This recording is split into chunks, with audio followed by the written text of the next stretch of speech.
Hi everyone, welcome to my channel. My name is Oz and I am a Fallout 4 speedrunner. I want to thank you guys for watching this video, and I want to thank my 17 whole subscribers for subscribing to my channel. You folks are the real MVPs. Anyway, I have a question for you. Did any of you ever try playing Fallout 4 just so you can have the very first person you run into be this whiny, overdressed man-child who, like, despite carrying around a gigantic laser rifle with infinite ammo and being completely immortal, by the way, is also somehow absolutely helpless at all times.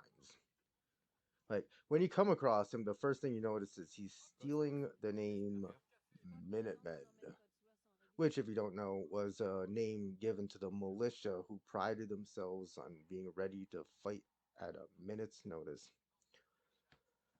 And now you're wondering why they didn't just, take the name, hide in a building, and lock the doors until some stranger happens across them so they can cry like little bitches in front of their junky grandma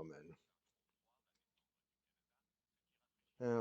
Upon meeting you, he decides, like, to make it his life mission to send you off to die for his cause, a cause that, let's be real here, ended back in the 1800s and was never really thought about again.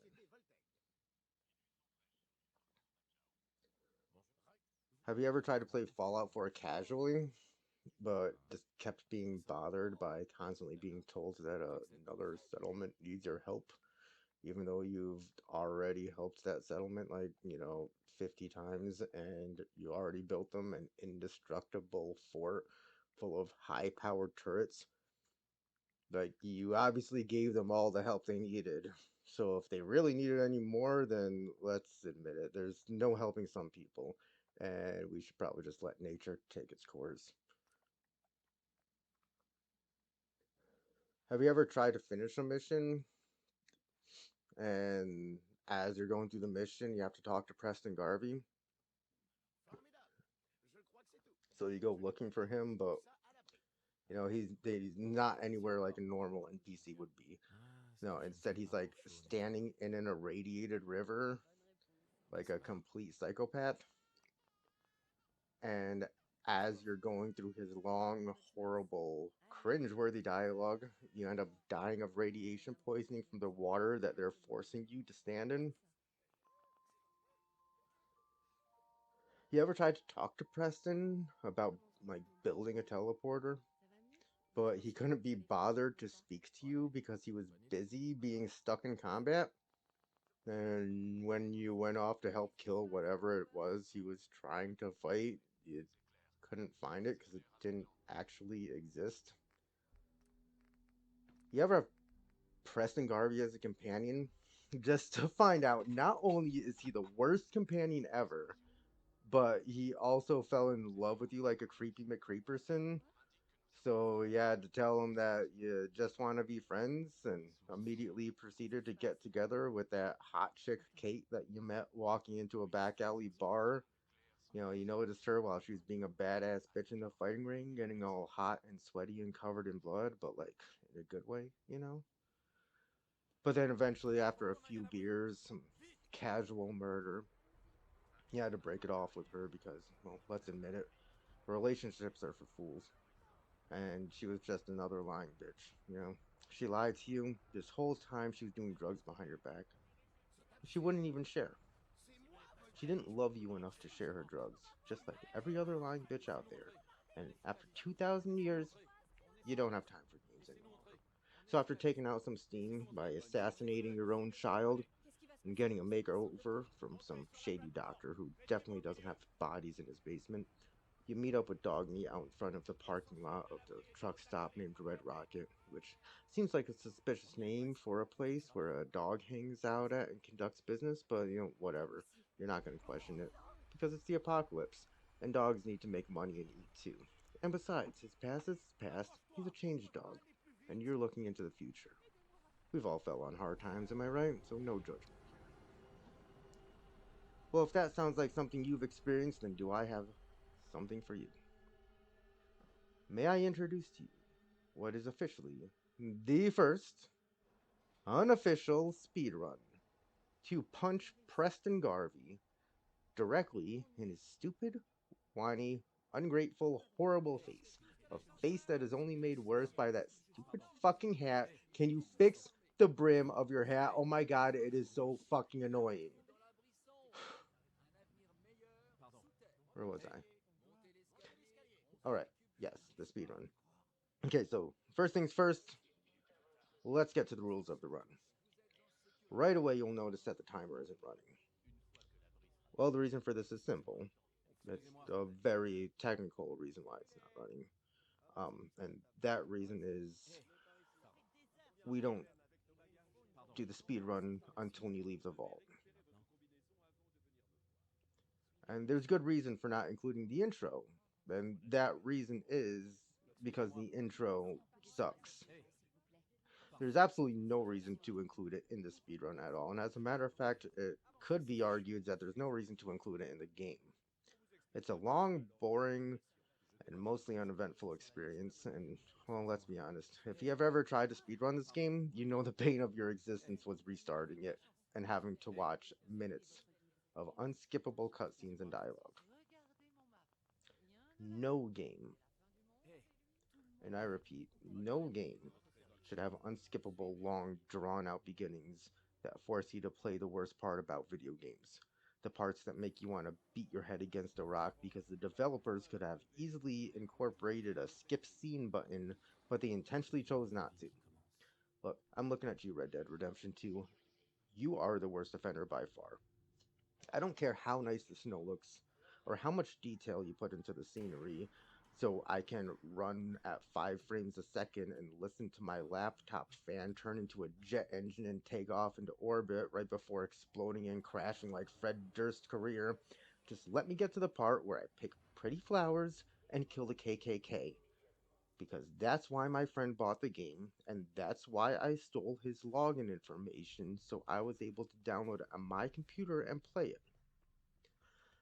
Second rule, and since I'm typing this script out, reading off of it, I have no clue where in the video I'm going to be at this point, so I'm going to assume you've noticed that I don't have a weapon.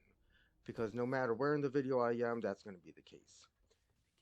You must complete this run barehanded, as a testimony to how far you will go to make sure that that spacey cowboy-looking son of a bitch gets what he deserves.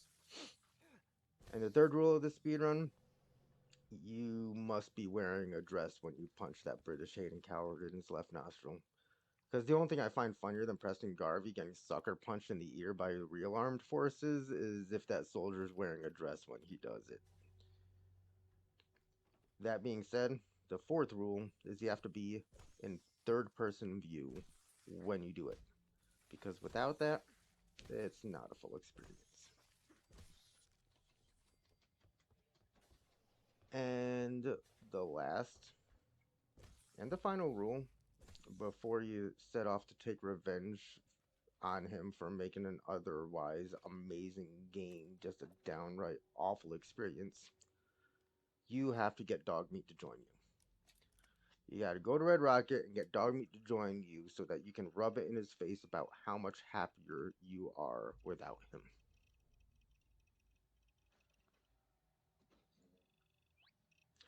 So, without further ado, please enjoy my run. The speedrun world record, because it's the only one, to punch Preston Garvey in the face. Thank you all for watching. Thank you all for listening. And I really hope that this video brings you as much joy as it did to me when I first made it.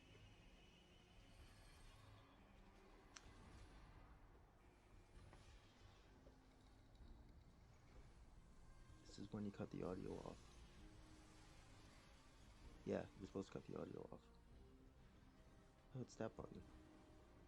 No, turn the volume up on the game. Alright, yeah, there you go. Alright. Now, yeah, press that button. Yeah,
Hey, boy. What are you doing out here all by yourself?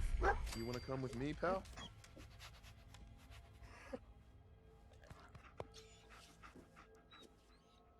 Okay, then. Let's stick together.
First mistake, bastards. Got no reason to hang around and get shot.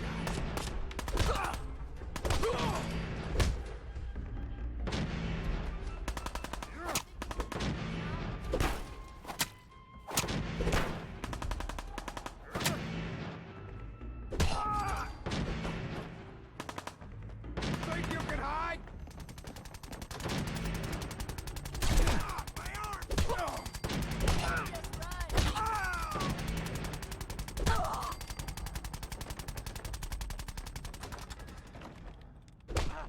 What are you, crazy? Glad to help.